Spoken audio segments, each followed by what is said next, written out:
¿Cuántas veces te has preguntado si todo esto tiene algún sentido? No me refiero solo a lo que haces, sino a lo que eres.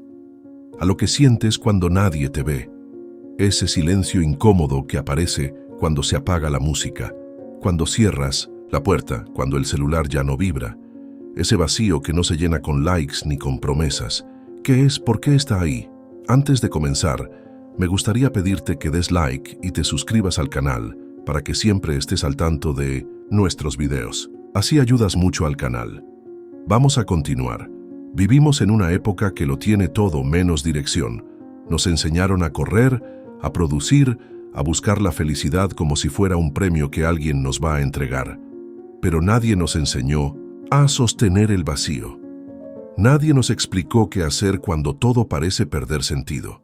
Y ahí es donde aparece una palabra que incomoda: nihilismo.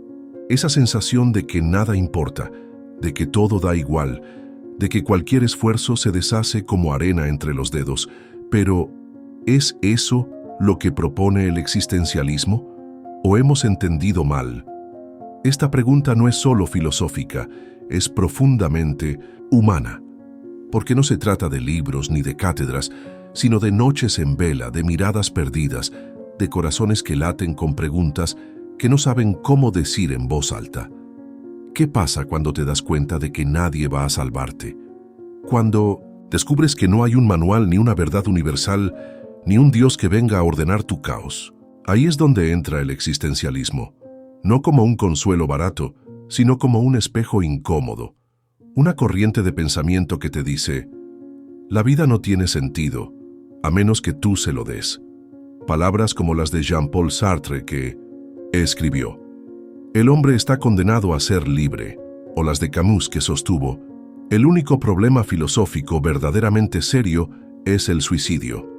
Y por supuesto, Nietzsche, quien advirtió: Dios ha muerto, y nosotros lo hemos matado. Pero, ¿qué querían decir con eso? ¿Realmente nos estaban invitando al abismo? ¿O nos estaban mostrando que en medio del derrumbe también puede nacer una nueva forma de vivir? No se trata de resignación, sino de una invitación brutal a despertar. Y eso, aunque duela, también puede sanar. Este video no pretende darte respuestas fáciles. No vamos a envolverte en frases bonitas ni a decirte lo que quieres oír. Vamos a caminar por terrenos incómodos, pero necesarios. Vamos a mirar de frente al vacío sin huirle. Y lo haremos de la mano de quienes se atrevieron a vivir sin máscaras. Nietzsche, Kierkegaard, Sartre, Camus, Jung. Pensadores que no hablaban desde la teoría, sino desde sus propias heridas. Porque solo el que ha sentido el peso de la existencia puede hablar con autoridad sobre ella. Entonces, ¿el existencialismo es solo nihilismo disfrazado? ¿O es una posibilidad radical de reconectar con lo que somos, más allá de las apariencias? Tal vez no encontremos una respuesta definitiva, pero quizá en el intento descubramos algo más valioso: el coraje de preguntarnos con honestidad. No es casualidad que cuando Nietzsche declaró la muerte de Dios, no lo hiciera con alegría, sino con angustia. Dios ha muerto, escribió, en la Gaia Ciencia, y nosotros lo hemos matado. ¿No somos nosotros los asesinos de todos los asesinos? Lo que muchos entendieron como un grito de liberación, en realidad fue un anuncio trágico. Porque si Dios muere, también muere el fundamento último del sentido, de la moral, del orden. ¿Qué queda entonces? Una libertad absoluta y un vacío igual de profundo. El existencialismo nace justamente en ese terreno devastado. Es la filosofía del después del derrumbe de las verdades absolutas, después del fin de las certezas religiosas, después de la caída de los grandes relatos. Pero aquí hay una confusión que ha persistido. Pensar que esa conciencia del vacío lleva inevitablemente al nihilismo, que si no hay sentido dado, entonces nada importa. Pero esa es solo una parte de la historia. Sartre decía que el ser humano está condenado a ser libre, porque no hay una esencia preestablecida que nos defina. No venimos al mundo con un propósito grabado en el alma. Y eso, aunque suena liberador, también es una carga brutal. Porque si todo depende de uno, entonces uno también es responsable del propio sufrimiento, del fracaso, de la falta de sentido. La libertad se vuelve vértigo, y ante ese vértigo muchos se paralizan. Camus lo vio con claridad. El absurdo nace del enfrentamiento entre el llamado humano y el silencio del mundo. Es decir, no es que el mundo sea malo, es que no responde. No da explicaciones, no ofrece consuelo, uno grita y del otro lado no hay eco, solo silencio. Y entonces surge la gran pregunta: ¿vale la pena vivir? Para Camus, el suicidio no era solo un acto físico, era también una actitud interior, la rendición ante el sinsentido. Pero él eligió otra cosa, la rebelión, vivir a pesar de todo, amar la vida, incluso sin garantía de sentido. Y en este punto aparece una tensión central: ¿cómo encontrar sentido en un mundo que no lo ofrece? Jung, desde la psicología profunda, propuso una respuesta distinta. Él no buscaba el sentido afuera, en sistemas o dogmas, sino adentro. En 1900, el alma, decía, el hombre necesita sentido, no porque eso lo haga feliz, sino porque eso lo hace humano. El inconsciente, según Jung, guarda símbolos, imágenes, arquetipos que nos orientan incluso en la oscuridad. Cuando todo colapsa, afuera algo en nosotros sigue hablando, pero hay que aprender a escucharlo. La psique humana, decía Jung, no es una máquina racional, es un templo en ruinas. Algunas partes siguen de pie, otras están hechas polvo, y otras necesitan ser reconstruidas desde los cimientos. Y es en ese proceso de reconstrucción donde empieza el verdadero camino. No el camino del optimismo ingenuo, sino el de la transformación profunda. Hoy muchas personas viven lo que podríamos llamar un nihilismo emocional. No necesariamente han leído a Nietzsche o a Camus, pero lo sienten que nada los mueve, que nada vale la pena, que todo es demasiado frágil o demasiado falso. Y en ese estado buscan anestesia, trabajo excesivo, relaciones superficiales, entretenimiento constante. Pero el vacío sigue ahí, porque el vacío no se llena desde afuera. Por eso este tema es tan urgente, porque no estamos hablando solo de una teoría filosófica, sino de una condición humana, en medio de una cultura que promueve la evasión, la hiperconectividad, la distracción. El existencialismo vuelve a sonar como una provocación necesaria. ¿Y si el sentido no se encuentra, sino que se crea? ¿Y si en lugar de huir del vacío, lo habitamos con conciencia? Tal vez ahí, justo en el centro del abismo, encontremos una chispa de verdad. Cuando la estructura externa se desmorona, lo único que queda es mirar hacia adentro. Para el existencialismo, esta mirada no es opcional, es inevitable. Y aunque muchos lo interpretan como una filosofía del vacío, en realidad podría ser leída como una vía espiritual. No una espiritualidad institucionalizada ni decorativa, sino una espiritualidad radical, cruda, que nace de enfrentar el sinsentido sin anestesia.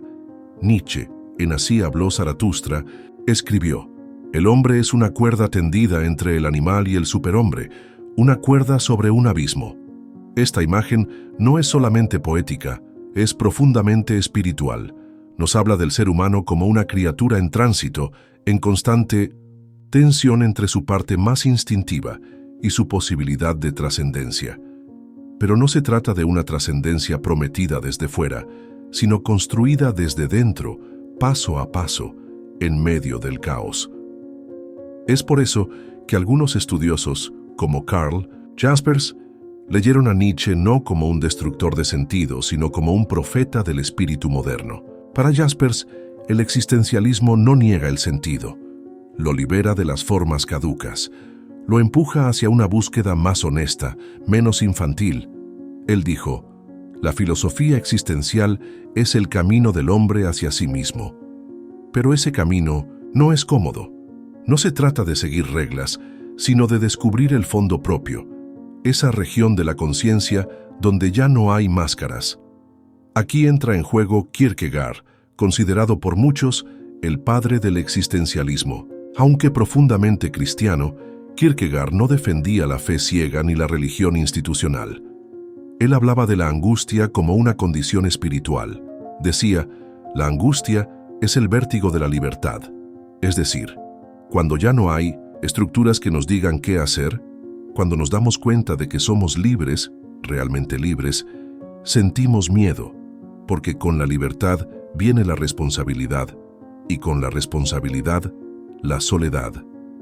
Esta es la encrucijada donde muchos se pierden, y también donde muchos despiertan, porque justo en ese punto donde se desvanecen las certezas, puede surgir algo nuevo, la voluntad de sentido. Viktor Frankl, psiquiatra que sobrevivió a los campos de concentración nazis, escribió en El hombre en busca de sentido: quien tiene un porqué para vivir puede soportar casi cualquier cómo.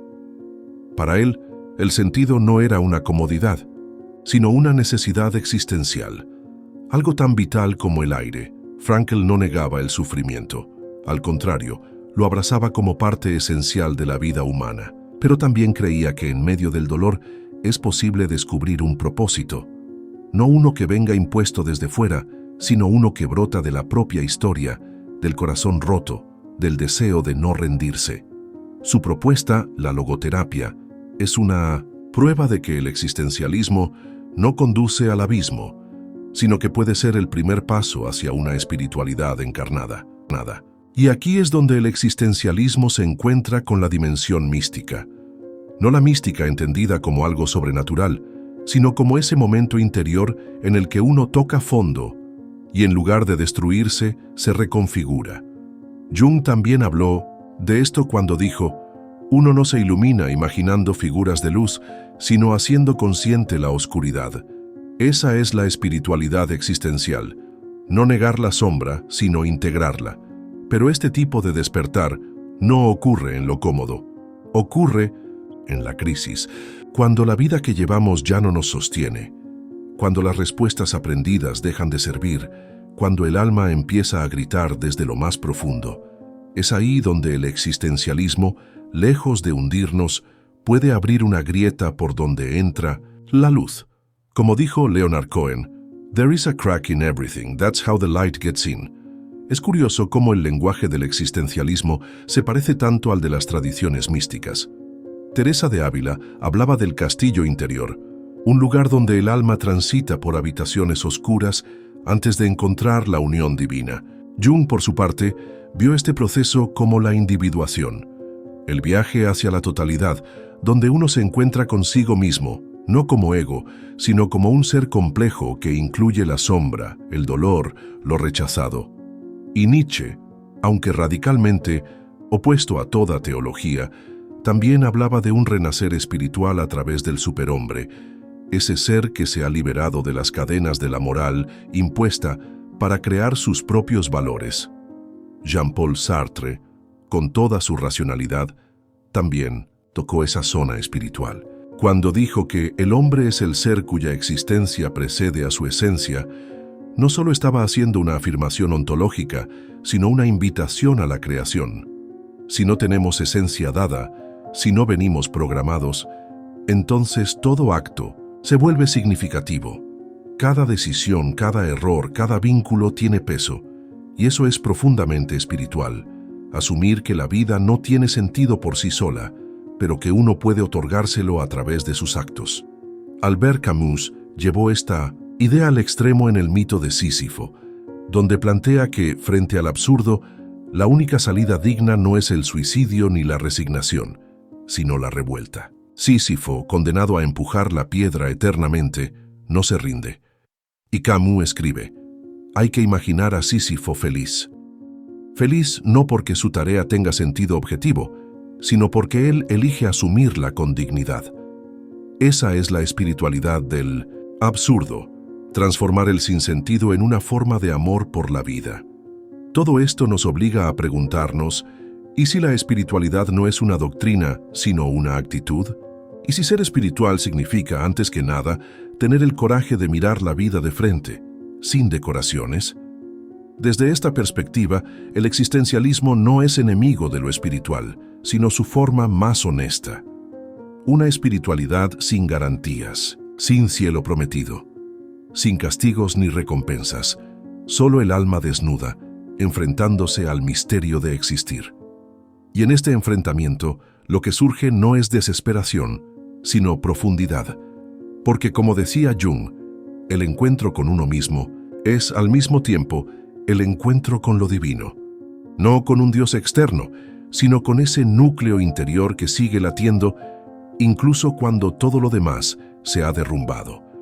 Ahí, en el silencio que queda tras la caída de todas las certezas, puede escucharse algo verdadero, algo que no se puede explicar con palabras, pero que transforma desde dentro. Cuando Nietzsche proclamó la muerte de Dios, muchos lo interpretaron como un grito de nihilismo absoluto, pero en realidad, esa frase fue una advertencia. En La Gaya Ciencia escribió: Dios ha muerto, Dios sigue muerto, y nosotros lo hemos matado. No lo dijo con orgullo, sino con inquietud, porque al deshacernos de las viejas estructuras de sentido, quedamos expuestos a un vacío existencial que solo puede ser llenado con responsabilidad interior. Para Nietzsche, ese vacío era también una oportunidad, la oportunidad de crear nuestros propios valores, de convertirnos en lo que verdaderamente somos. Aquí aparece el concepto del superhombre, el Übermensch, no como un ser superior en el sentido biológico o moral, sino como aquel que ha atravesado el desierto del sinsentido y ha emergido con una visión nueva. Un creador, un artista de su propia vida. Pero Nietzsche no era ingenuo. Sabía que esta tarea era dura, que implicaba dolor, caos, renuncias profundas. Por eso escribió: debes estar dispuesto a arder en tu propio fuego.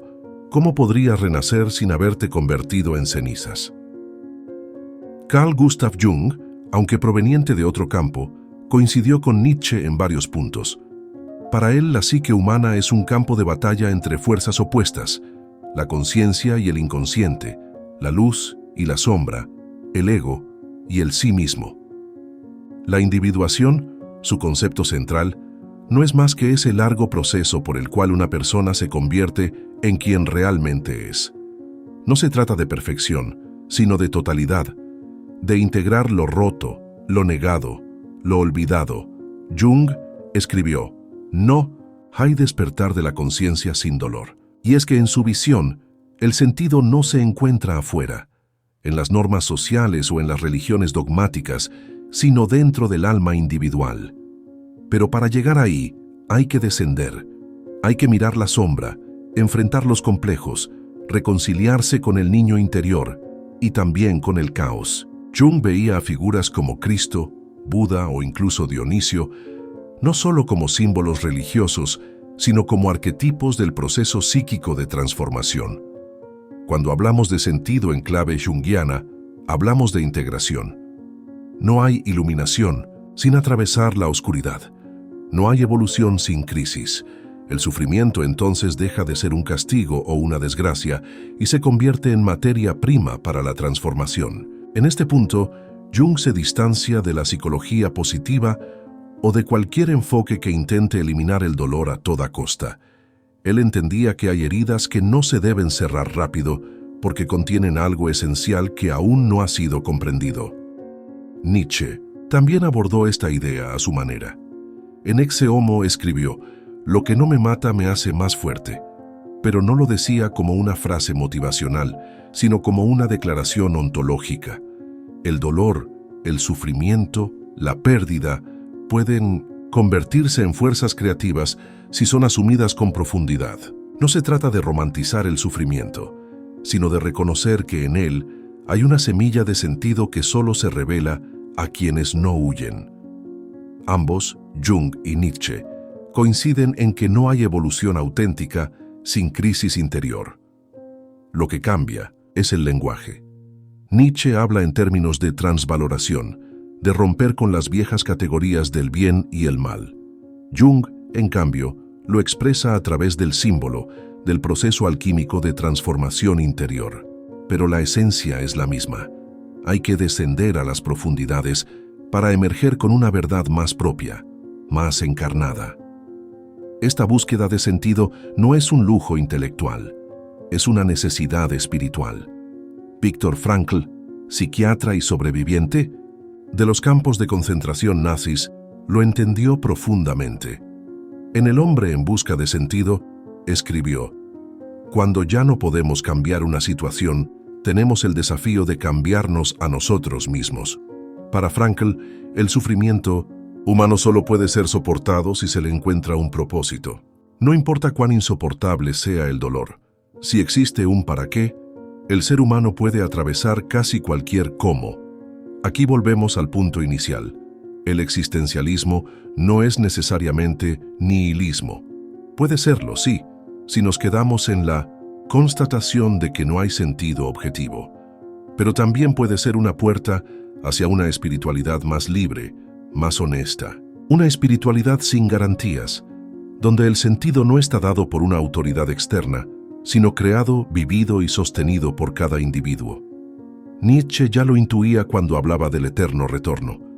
Esa idea de que todo en nuestra vida debe ser vivido como si tuviéramos que repetirlo infinitamente, una y otra vez. ¿Qué significa eso? Que cada decisión, cada acto, cada palabra importa. No hay excusas, no hay después. Hay aquí y ahora. ¿Vivirías tu vida actual si supieras que tendrías que repetirla eternamente? Esa es la pregunta más radical sobre el sentido. Jung, por su parte, lo expresó en su lenguaje simbólico.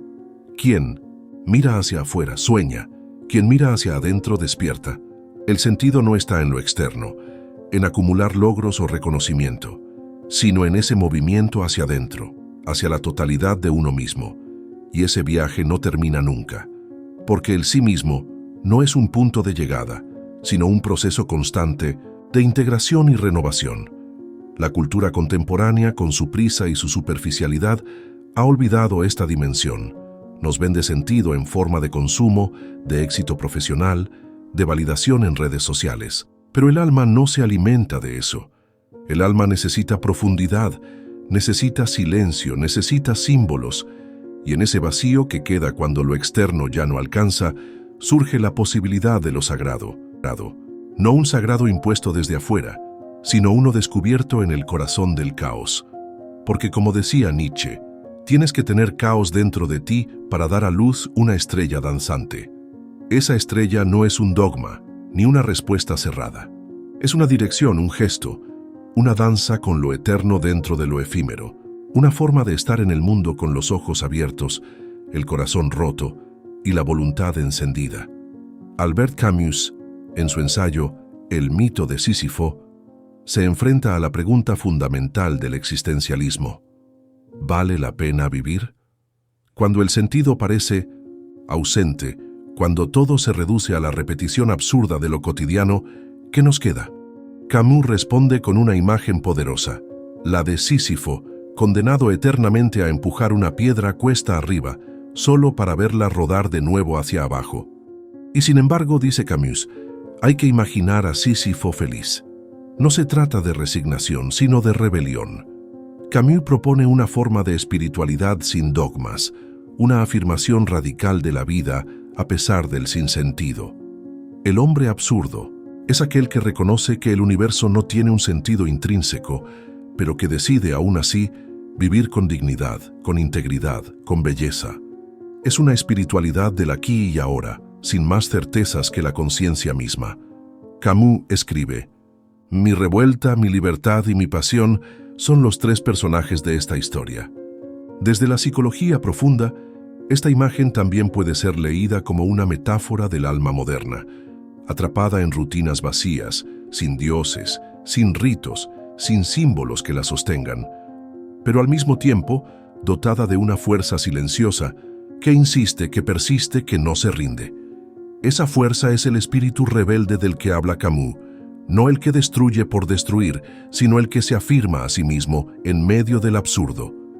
Carl Jung habría reconocido en Sísifo a un arquetipo del proceso de individuación.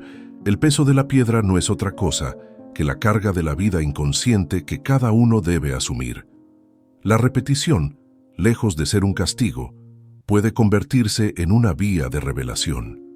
Jung decía que el inconsciente se manifiesta en la repetición de patrones, sueños, síntomas, relaciones que se repiten como si estuvieran fuera de nuestro control. Pero al hacerlos conscientes, al observar la piedra que subimos cada día, algo cambia. La conciencia transforma lo mecánico en significativo. El filósofo español Miguel de Unamuno también tocó esta dimensión espiritual del absurdo. En Del, Sentimiento trágico de la vida, escribe: no es fe verdadera la que no duda nunca. Para Unamuno, la contradicción entre razón y fe, entre vida y muerte, es el corazón mismo de la existencia humana. No hay salida fácil, no hay respuestas definitivas, pero hay lucha, hay pasión, hay un grito que se eleva desde el alma y que afirma la vida incluso en su dolor. Esta rebelión del espíritu no es ruidosa, no necesita pancartas ni proclamas.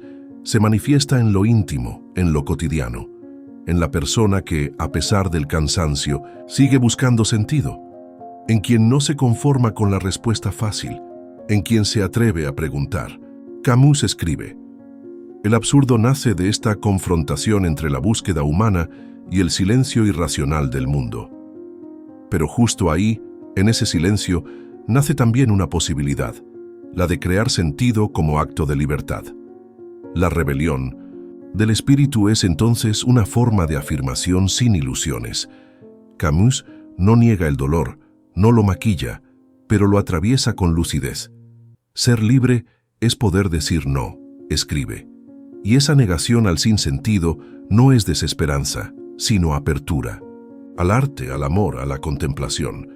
No necesitamos certezas para vivir con profundidad, necesitamos presencia.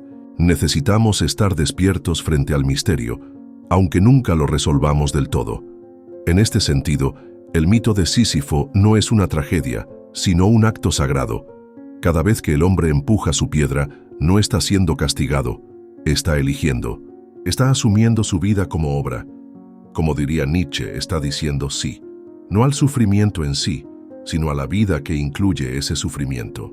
El eterno retorno, que parece una condena, se convierte en liberación cuando uno lo abraza. Amor fati, decía Nietzsche, amar el destino, amar incluso aquello que nos hiere, porque es parte de nuestro camino. Jung diría que este amor fati es la aceptación del inconsciente. Aceptar nuestras sombras no es rendirse a ellas, sino integrarlas, hacerlas parte de la totalidad que somos. El proceso de individuación exige atravesar los infiernos interiores. No hay crecimiento sin descenso. Como en los antiguos mitos de iniciación, el héroe debe bajar al mundo subterráneo, enfrentar sus miedos, sus monstruos, sus contradicciones. Solo entonces puede renacer. Una imagen poderosa que retoma este símbolo es la de Cristo en el huerto de Getsemaní. En ese momento, incluso el Hijo de Dios duda, tiembla, desea evitar el sufrimiento. Padre, si es posible, que pase de mí este cáliz. Pero luego añade: que no se haga mi voluntad sino la tuya. Es el acto supremo de entrega, no sumisión ciega, sino aceptación consciente del destino. Y ahí, justo ahí, comienza la verdadera transformación. El psicoanalista James Hillman, discípulo de Jung, nos recuerda que el alma no crece en línea recta, crece en espiral, vuelve a los mismos temas, a los mismos dolores, pero cada vez desde un nivel más profundo. Así también es Sísifo. Cada subida, cada repetición puede parecer igual, pero no lo es. Hay una conciencia que observa, hay una chispa que permanece, y esa chispa es lo que nos salva del automatismo, lo que nos convierte en creadores de sentido, no en víctimas del absurdo. La rebelión del espíritu, entonces, no es ruido ni destrucción. Es una forma de amar sin garantías, de vivir sin respuestas, de insistir en la belleza, incluso cuando todo parece oscuro. Es Sísifo sonriendo mientras camina hacia la piedra. Es Camus escribiendo en la oscuridad de la guerra. Es Jung explorando los símbolos de sus sueños. Es cada uno de nosotros cuando elegimos no rendirnos, cuando elegimos seguir. Y tal vez, solo tal vez, el sentido no está en lo que alcanzamos, sino en esa elección constante, en ese movimiento de afirmación silenciosa, en ese gesto de empujar la piedra, no porque creamos que cambiará todo, sino porque ahí, en ese acto, algo en nosotros se alinea con lo más profundo de la vida. Y eso aunque nadie lo vea, es sagrado.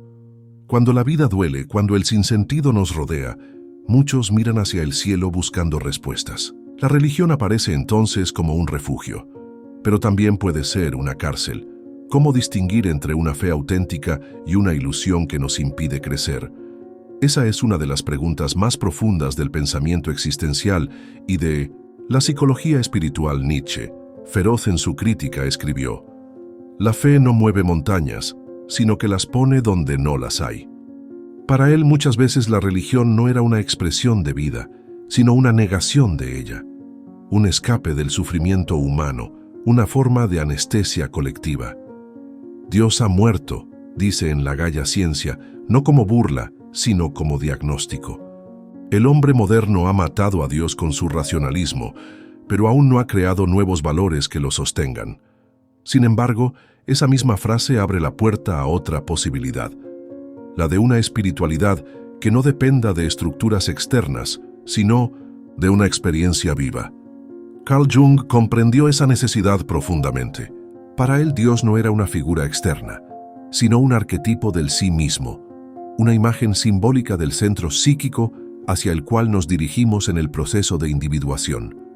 Jung escribió: «No soy yo quien cree en Dios, es Dios quien actúa en mí». La religión interior es esa experiencia directa de lo sagrado, sin mediaciones dogmáticas. No se trata de rechazar toda religión, sino de vivirla desde dentro. Una misa sin alma, una oración automática, una creencia vacía, no transforma nada.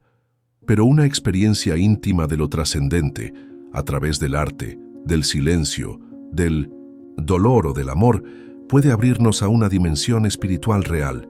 La fe auténtica no teme a la duda, no necesita imponer. Es suave pero firme, es personal pero universal. El filósofo danés Søren Kierkegaard hablaba del salto de fe, ese momento en que el individuo, enfrentado al absurdo, decide confiar, no porque tenga pruebas, sino porque lo necesita para existir plenamente. Es un acto de coraje, no de ceguera.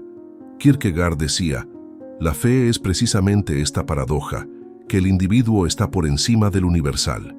No se trata de normas impuestas desde afuera, sino de una relación viva con lo absoluto, incluso si ese absoluto permanece en el misterio.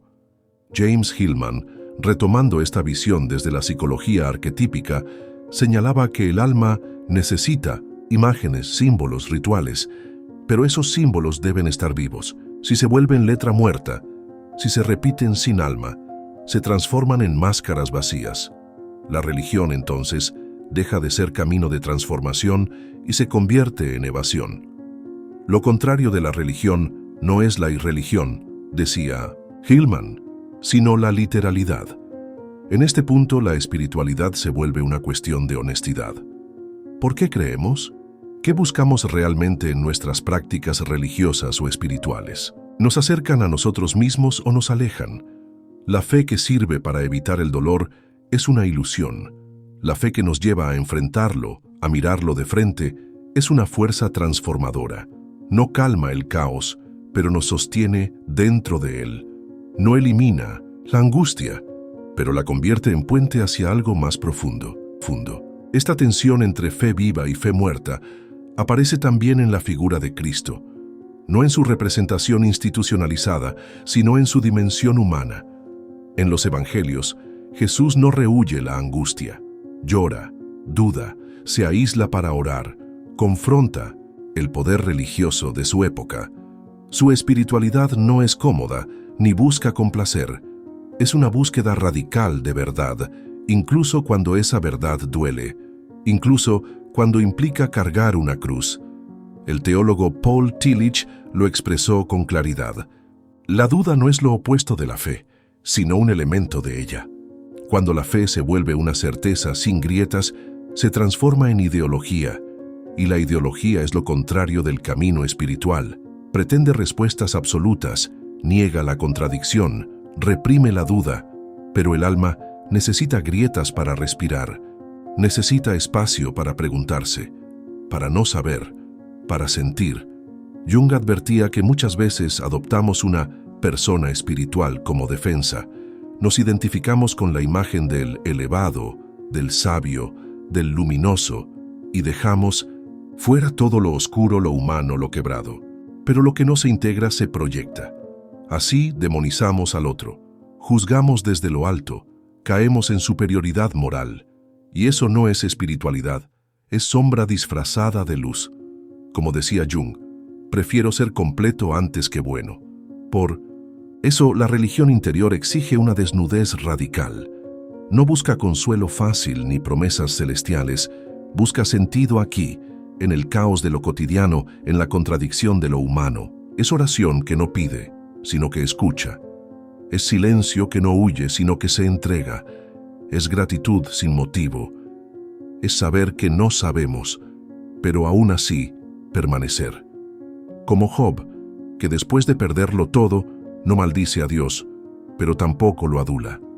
Reclama, llora, se queja y finalmente comprende algo que va más allá de las palabras. Thomas Moore, otro autor influenciado por Jung, sugiere que la espiritualidad profunda no se trata de subir, sino de profundizar. No de escapar hacia lo divino, sino de encontrar lo divino en lo humano, en el cuerpo, en la herida, en el deseo, en la muerte. El alma necesita tanto el cielo como el infierno para estar completa, escribe. Y es en esa complejidad donde la religión deja de ser sistema y se convierte en camino. Por eso, la pregunta no es si uno cree en Dios, sino cómo vive esa creencia. Si esa creencia te vuelve más compasivo, más presente, más honesto contigo mismo, o si te sirve para huir de lo que no quieres mirar. El juicio no está en el dogma, sino en la transformación que provoca. Hay quienes se dicen ateos y viven con un sentido espiritual profundo. Y hay quienes rezan todos los días, pero no han tocado jamás el fondo de su alma. Al final, la religión auténtica no necesita templos, aunque puede habitarlos. No necesita nombres, aunque puede usarlos. Es una relación viva con el misterio, una apertura al alma, una fidelidad a lo invisible. Y en ese acto de fe sin certezas, en esa entrega sin garantías, se esconde tal vez la mayor forma de libertad que un ser humano puede alcanzar. Llegados hasta aquí, no queda duda de que el existencialismo no es una simple máscara del nihilismo, tampoco es una negación de la espiritualidad, sino su campo de prueba más radical. A través de sus preguntas incómodas y su crudeza, nos obliga a abandonar todo consuelo fácil y a mirar de frente el abismo interior. ¿Pero qué queda después del abismo? La respuesta no está en una teoría, sino en la experiencia. Nietzsche nos empuja a destruir los ídolos, pero no para vivir entre ruinas, sino para que construyamos desde nuestra autenticidad. Su llamado al Übermensch no es hacia la arrogancia, sino hacia la responsabilidad espiritual de crear sentido. No un sentido impuesto, sino uno encarnado. Como escribió, el que tiene un porqué para vivir puede soportar casi cualquier cómo. Ese porqué no viene dado. Se conquista, se arranca de la oscuridad, se forja con sangre.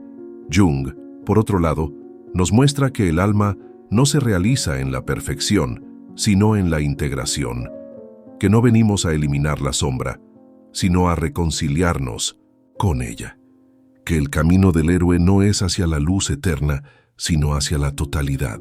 Lo espiritual en esta visión no está arriba ni afuera, está dentro esperando ser descubierto en cada contradicción, en cada herida, en cada paso hacia lo desconocido.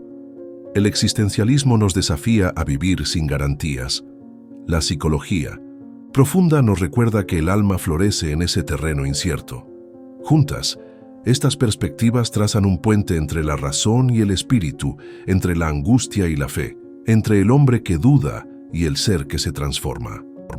No se trata de elegir entre Dios y el vacío, entre esperanza o desesperación. Se trata de habitar la paradoja, de aceptar que podemos creer y dudar al mismo tiempo, que la fe verdadera no necesita certezas, que el sentido no se recibe, se construye, que la libertad no es hacer lo que queramos, sino responder con integridad ante lo que nos toca vivir. Viktor Frankl, sobreviviente de Auschwitz y creador de la logoterapia, entendió esto en carne propia. Su enfoque no propone eliminar el sufrimiento, sino encontrarle un sentido. Cuando ya no podemos cambiar una situación, tenemos el desafío de cambiarnos a nosotros mismos, escribió.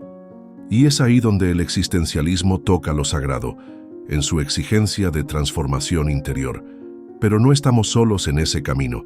La cultura, los mitos, la poesía, la filosofía, todas son formas en que el alma colectiva intenta recordarnos lo que olvidamos. En el mito de Orfeo, que desciende al inframundo para buscar a Eurídice, está nuestra propia búsqueda. En la Odisea de Ulises, que vaga años lejos de casa, está nuestro anhelo de regreso. En la cruz de Cristo está nuestra propia redención. Cada símbolo, cada historia, cada pensamiento profundo no son evasiones, son mapas, son espejos. Nos ayudan a ver que nuestra angustia no es solo personal, sino parte del drama humano. Y, al sabernos parte, dejamos de estar solos. Al darle voz al dolor, dejamos de ser esclavos del silencio. La tarea, entonces, no es eliminar el sufrimiento, sino transformarlo. No es escapar de la incertidumbre, sino sostenerla con dignidad. No es negar la muerte, sino hacer de la vida algo que merezca ser vivido. Y en esa tensión entre lo que somos y lo que podríamos ser, se abre el espacio sagrado donde ocurre la verdadera evolución, porque al final, lo que define al ser humano no es su razón, ni su fe, ni su conocimiento. Es su capacidad de mantenerse de pie cuando todo se rompe, de mirar dentro de sí mismo y atreverse a reconstruir, de seguir caminando, aún sin saber a dónde va, pero sabiendo que ese caminar lo transforma. Como dijo Kierkegaard, la vida solo puede ser comprendida mirando hacia atrás, pero debe ser vivida hacia adelante. No entendemos el sentido antes de actuar. Actuamos y en el acto lo descubrimos. Por eso el camino no es hacia afuera, sino hacia adentro. No es hacia arriba, sino hacia el fondo de nuestra alma. Y en ese descenso encontramos no solo nuestras heridas, sino también nuestra luz. La integración de todo lo vivido en este viaje no busca respuestas definitivas, busca presencia, busca conciencia, busca verdad. Y esa verdad no siempre es bonita, pero siempre es liberadora. No elimina la angustia, pero le da dirección. No borra el dolor, pero le da voz. Así, el existencialismo deja de ser una amenaza para la espiritualidad y se convierte en su terreno fértil, porque solo quien ha perdido todo sentido puede comprender el valor de crearlo. Solo quien ha tocado fondo puede hablar de trascendencia sin superficialidad. Solo quien ha muerto simbólicamente puede renacer con humildad. Entonces, ¿qué nos queda al final de esta reflexión? Una invitación, no a adoptar una nueva creencia, ni a repetir frases célebres, ni a etiquetar nuestras ideas, sino a vivir con los ojos abiertos, con el corazón expuesto, con el alma despierta, a aceptar el vértigo de existir, a asumir el riesgo de ser.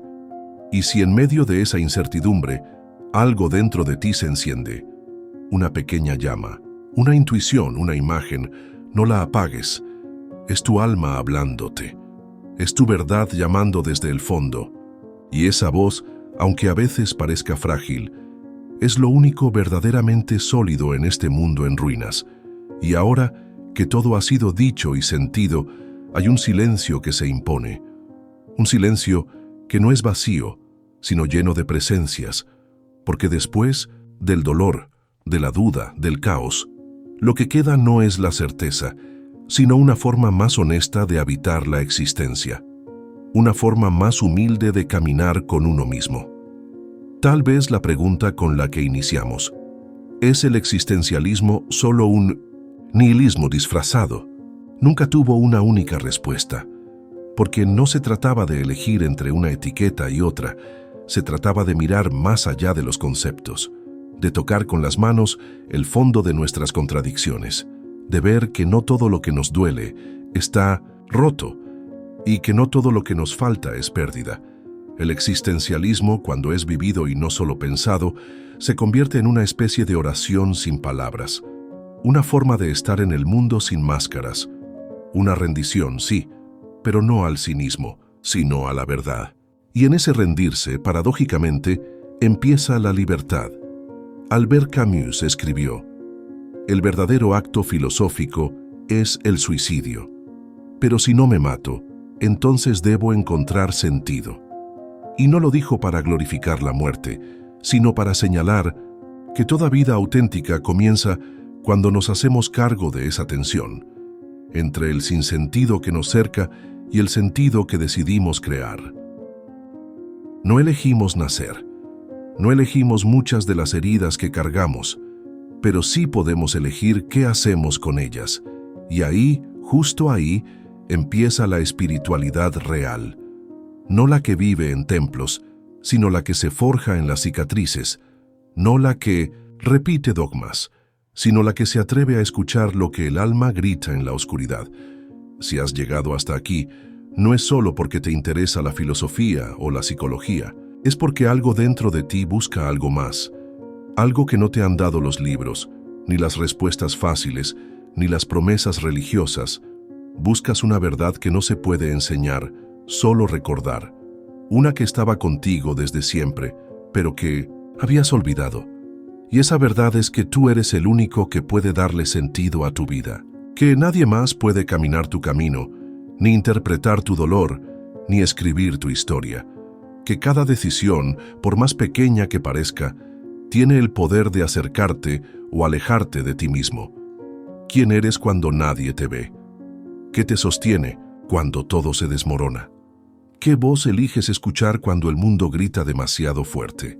Esas son las verdaderas preguntas espirituales. Y no tienen una respuesta clara.